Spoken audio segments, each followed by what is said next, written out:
प्यारे कृष्णा, भक्तों, स्वर्ग जाने का असली हकदार कौन और वह कौन सा पाप है जिसे करने वाले मनुष्य को नरक जाने से कोई नहीं रोक सकता?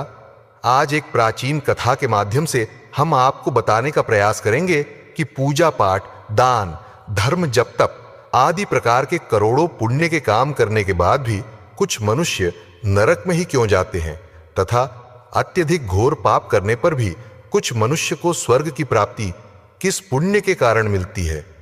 ऐसा वह कौन सा पुण्य है जो मनुष्य के करोड़ों पापों का नाश करता है, और ऐसा वह कौन सा पाप है जो उसके करोड़ों पुण्यों को नष्ट कर डालता है। तो चलिए दोस्तों, बिना देरी किए शुरू करते हैं। भगवान विष्णु क्षीर सागर में देवी लक्ष्मी के साथ शेष नाग की शैया पर विश्राम कर रहे थे। जल की लहरें शांत रूप से बह रही थी और आकाश में एक दिव्य शांति फैली थी। उसी समय देवर्षि नारद वहां उपस्थित हुए। उनके चेहरे पर चिंता की रेखाएं थी और भगवान विष्णु ने उन्हें देखते ही कहा, आइए देवर्षि, क्षीर सागर में आपका स्वागत है। आज किस प्रयोजन से पधारे हैं? अवश्य ही कोई महत्वपूर्ण समाचार लेकर आए होंगे। आप नारद जी ने भगवान विष्णु को प्रणाम किया और बोले, हे प्रभु, मैं यमपुरी की यात्रा करके आ रहा हूं। वहां मैंने एक अद्भुत घटना देखी जो मेरी समझ से परे है। मैंने देखा कि कुछ पुण्यात्मा नरक में जा रही थी, जबकि कुछ पापी स्वर्ग में। यह देखकर मुझे बड़ा आश्चर्य हुआ। कृपया मुझे यह बताइए कि कौन नरक जाता है और कौन स्वर्ग, और यह कैसे तय होता है? भगवान विष्णु ने नारद की बात सुनकर मुस्कुराते हुए कहा, देवर्षि, संसार में कर्मों का फल के आंतरिक उद्देश्य और विवेक पर निर्भर करता है। कई बार जो प्रकट रूप से पुण्य दिखते हैं वे भी पाप हो सकते हैं।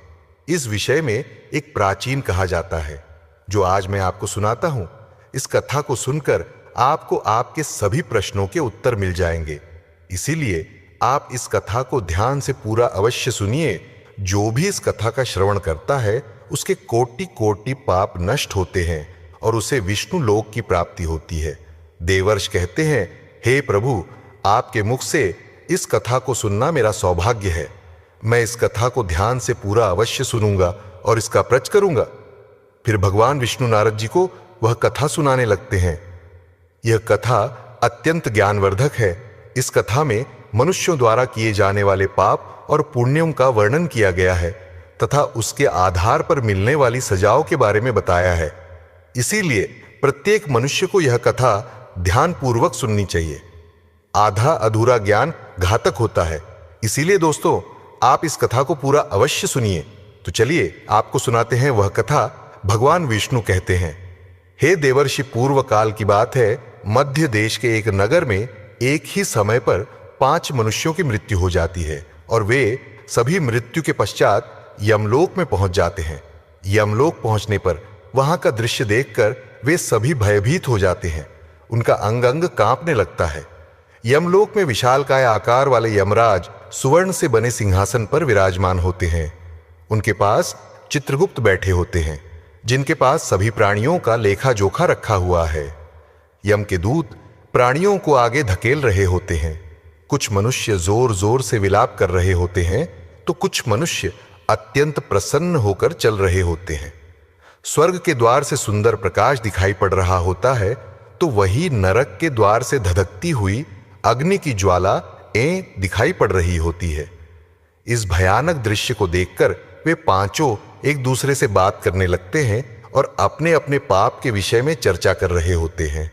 उन 5 में से 4 लोगों ने अपने जीवन में बहुत पाप कर्म किए हुए होते हैं और उन सभी को यह जान पड़ता है कि अब वे चारों ही नरक में ही जाने वाले हैं। उन चारों में एक चोर होता है, दूसरी वेश्या होती है, तीसरा विद्वान ब्राह्मण होता है, तो चौथा एक राजा का सैनिक होता है तथा 5वां एक धनवान किसान होता है। वे पांचों अपने अपने कर्म फलों को भुगतने के लिए तैयार होते हैं। फिर एक एक करके सभी पापी और पुण्य आत्माएं आगे चल रही होती हैं। वे चारों एक दूसरे के पाप कर्मों के बारे में बताने लगते हैं। सबसे पहले वह चोर बोलने लगता है। उसकी आवाज कांप रही थी और उसके चेहरे पर गहरा पछतावा था। उसने गहरी सांस लेते हुए कहा, भाइयों, मेरा नाम हरिदास है। मैं जानता हूं कि मैंने जीवन भर बहुत पाप किए हैं। मैंने दूसरों का धन चुराया, उन्हें तकलीफ दी और कभी कभी उनका जीवन भी बर्बाद किया। मैं जानता था कि जो मैं कर रहा हूं वह गलत है, लेकिन मेरे पास कोई विकल्प नहीं था। परिवार भूखा था, मेरे पास कोई काम नहीं था और हर कोई मुझे दुत्कार था। मैंने चोरी से जो धन पाया उससे मैंने अपने परिवार का पेट भरा, पर अब मुझे इस बात का पछतावा है कि मैंने कितने लोगों को दुख पहुंचाया। अब यमराज मुझे दंड देंगे। मुझे डर है कि मुझे नरक की यातनाएं झेलनी पड़ेंगी। ये कहते हुए हरिदास की आंखों से आंसू बहने लगे। उसकी आवाज थरथरा लगी और उसका चेहरा अपराध बोध से भर गया।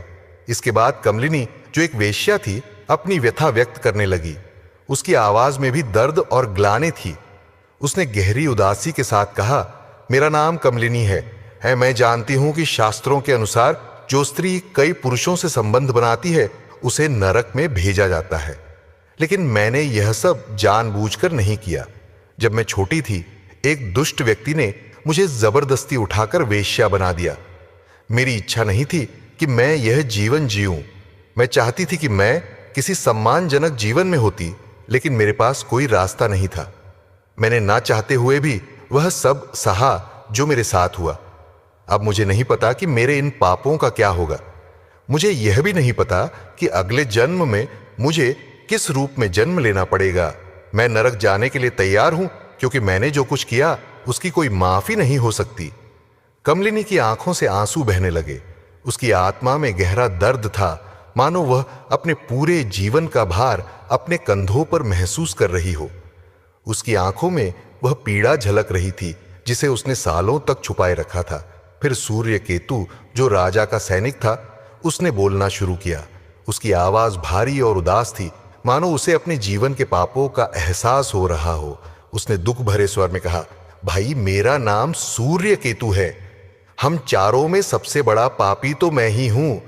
मैंने बहुत बड़े पाप किए हैं। मैं राजा का सिपाही था, इसीलिए मैं लोगों पर जोर जबरदस्ती करता था। मैंने कितनों के प्राण लिए हैं, ना जाने कितने मासूम लोगों को सताया है, ना जाने कितने निर्दोष लोगों को मेरे हाथ से दंड भी मिला है। यमराज मुझे कभी क्षमा नहीं करेंगे और मैं निश्चित ही नरक में ही जाऊंगा। लेकिन मैंने यह सभी पाप जानबूझकर नहीं किए हैं। अपने प्राणों के भय से और परिवार के पालन पोषण के लिए मुझे यह पाप करने पड़े हैं। हमारा राजा जो कहता था उसका पालन हमें करना पड़ता था। राजा के विरुद्ध भला कोई साधारण मनुष्य कैसे जा सकता है? यह सभी पाप करते हुए मुझे अत्यंत दुख भी होता था और मैं जानता था कि यह पाप करने से मुझे नरक की ही प्राप्ति होगी। किंतु परिवार के मोहवश होकर मैंने यह काम किया है। लेकिन पाप तो पाप होता है। पाप करके पश्चाताप करने का क्या फायदा? इसीलिए मेरा नरक में जाना तो तय है। उसके बाद वह वो विद्वान पंडित बोलता है, भाई, हम चारों में से सबसे बड़ा पापी तो मैं हूं। तुम लोगों ने जो पाप किए हैं वो जाने अनजाने में किए हैं, या किसी ने तुमसे जबरदस्ती करवाए हैं, या मजबूरी में किए हैं। किंतु मैं तो विद्वान था। मैं सब सत्य असत्य जानता था। मुझे सच और झूठ का ज्ञान था। लेकिन फिर भी मैंने धन के लोभवश यह पाप किए हैं। शास्त्र कहते हैं कि जो सब कुछ जानकर भी पाप करता है वह निश्चित ही नरक में गिरता है। मैंने अपने ज्ञान का दुरुपयोग किया है। मैंने अपने ज्ञान का उपयोग लोगों की सहायता के लिए नहीं, बल्कि धन को कमाने के लिए किया है। मेरे घर की परिस्थिति अत्यंत गरीब थी। मेरे पिता भिक्षा मांगकर गुजारा करते थे, लेकिन मैंने अपने घर की गरीबी को दूर करने के लिए धन लेकर ज्ञान देने की चेष्टा की है।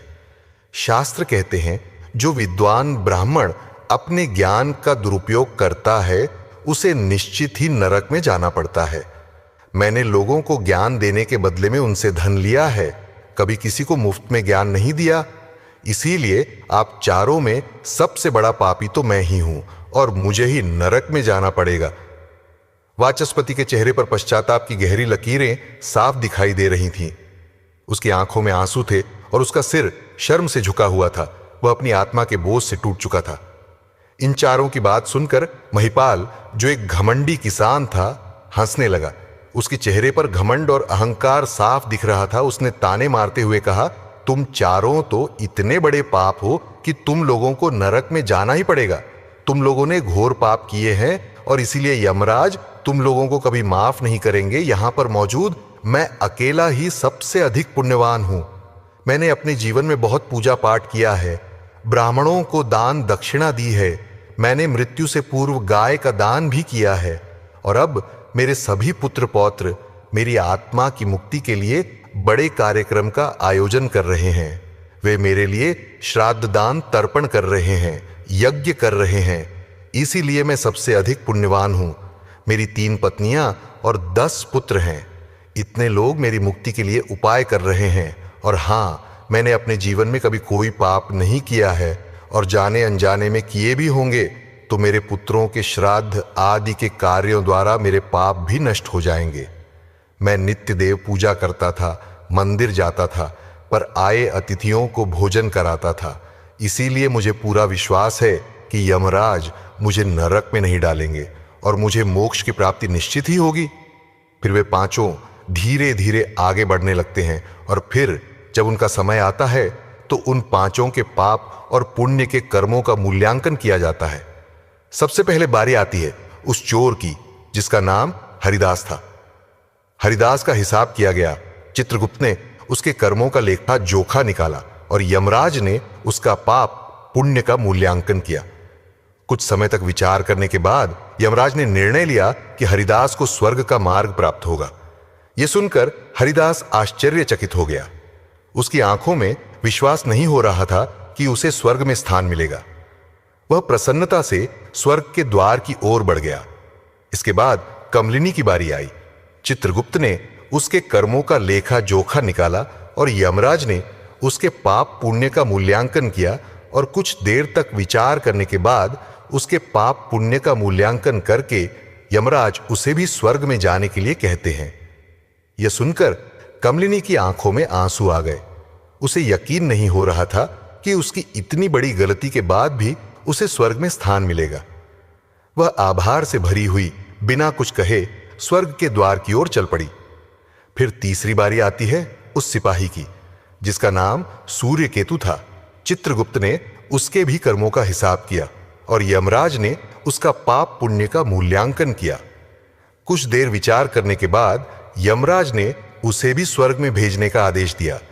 सूर्यकेतु के चेहरे पर एक मिश्रित भाव था, पछतावा और प्रसन्नता।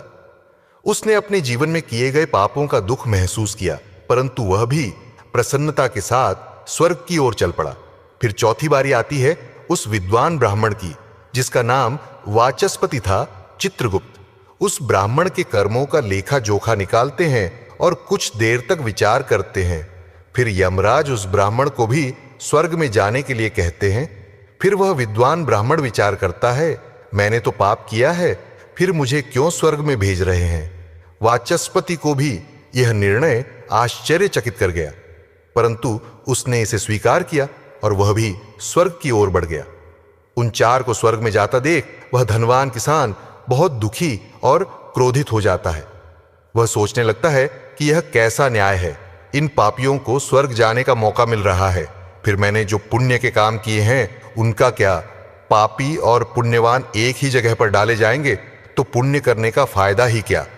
फिर उस धनवान किसान को यम के दूत जोर से धकेल देते हैं और कहते हैं, अरे पापी, तू आगे चल, तुझे नरक में डाला जाएगा, यमराज तुझे माफ नहीं करेंगे।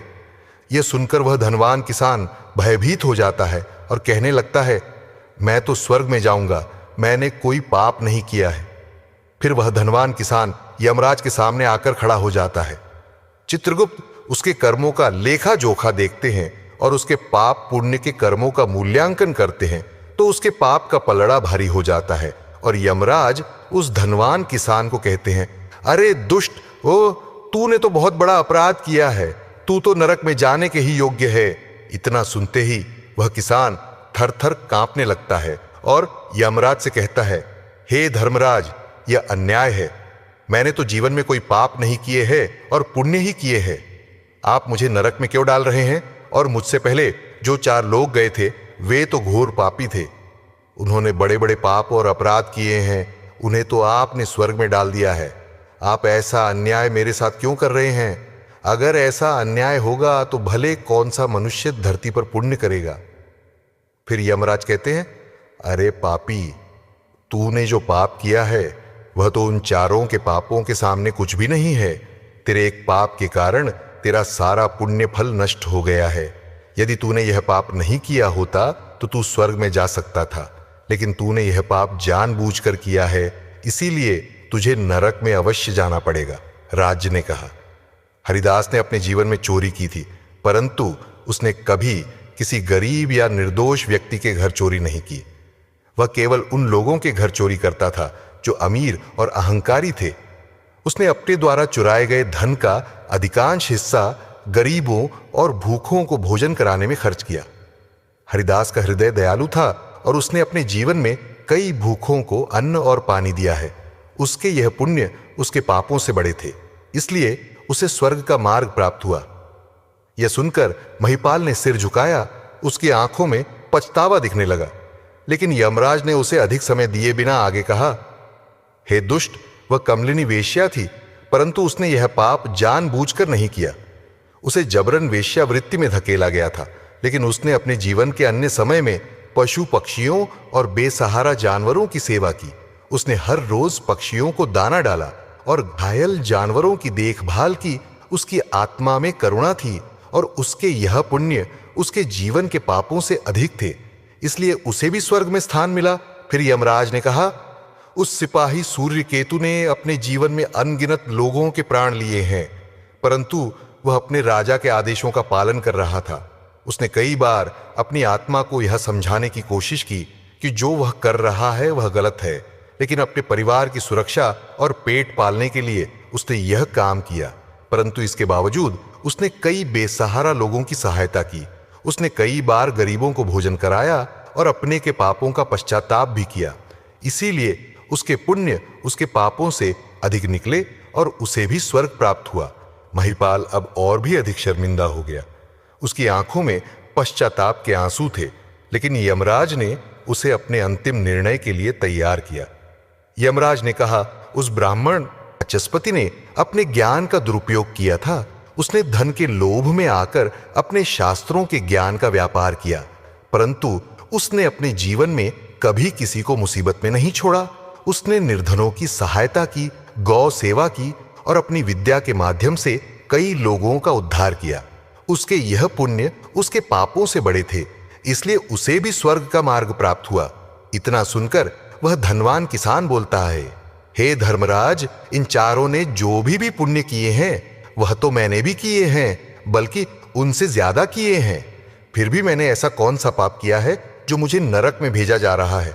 यमराज कहते हैं, हे दुष्ट, याद कर, तूने उस अबला विधवा नारी पर गलत लांछन लगाया था कि उसने तेरे घर पर चोरी की है, और इसके साथ ही तूने उसके ऊपर कई अन्य गलत लांछन लगाए थे। उसे व्यभिचारिणी और वेश्या कहकर उसके चरित्र का हनन किया है, और राजा ने उसे सच समझकर उस अबला विधवा नारी को मृत्यु दंड दे दिया था। महिपाल, तुमने जीवन में कई पुण्य किए, परंतु एक पाप ने तुम्हारे सभी पुण्यों को नष्ट कर दिया।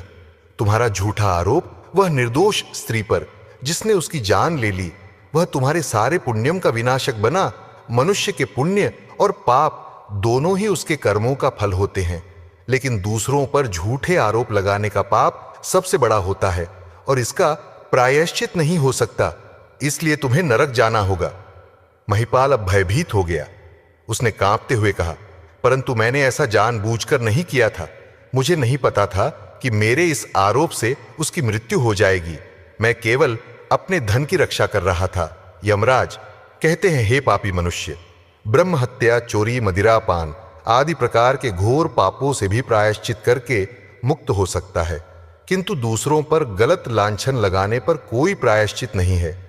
जो दूसरों पर गलत आरोप करता है, सत्य जानकर भी दूसरों को झूठ कहकर उनके ऊपर दोष डालता है, वह तो सबसे बड़ा पापी है। उसके द्वारा किए गए सभी पुण्य नष्ट हो जाते हैं। इसीलिए तूने जितने भी पुण्य किए हैं वे सभी उस एक पाप के कारण नष्ट हो गए। महिपाल की आंखों से आंसू बहने लगे।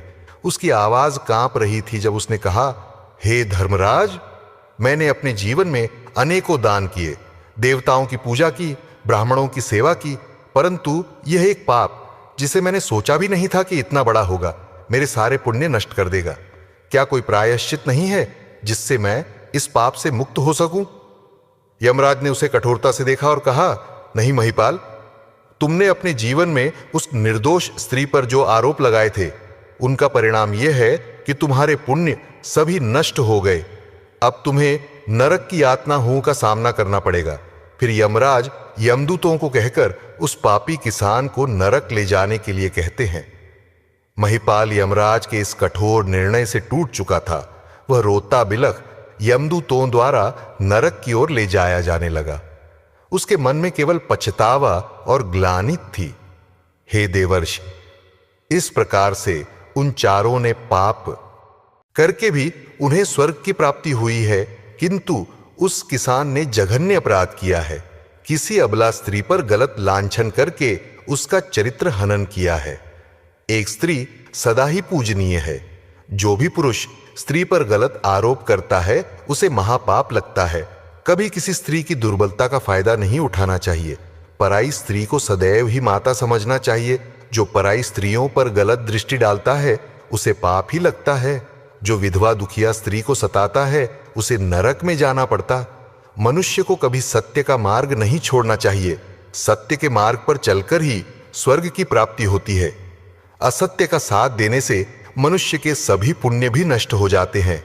तो दोस्तों, कभी किसी पर गलत आरोप नहीं करना चाहिए। सत्य जानकर भी असत्य का साथ नहीं देना चाहिए। जो दूसरों पर गलत आरोप डालता है उसे यमराज कभी क्षमा नहीं करता है। उम्मीद है आपको यह कथा पसंद आई होगी। वीडियो को लाइक जरूर करें और कमेंट में जय श्री कृष्ण अवश्य लिखें। साथ ही हिंदी स्टोरी चैनल को सब्सक्राइब करें। आप सभी का धन्यवाद। हर हर महादेव।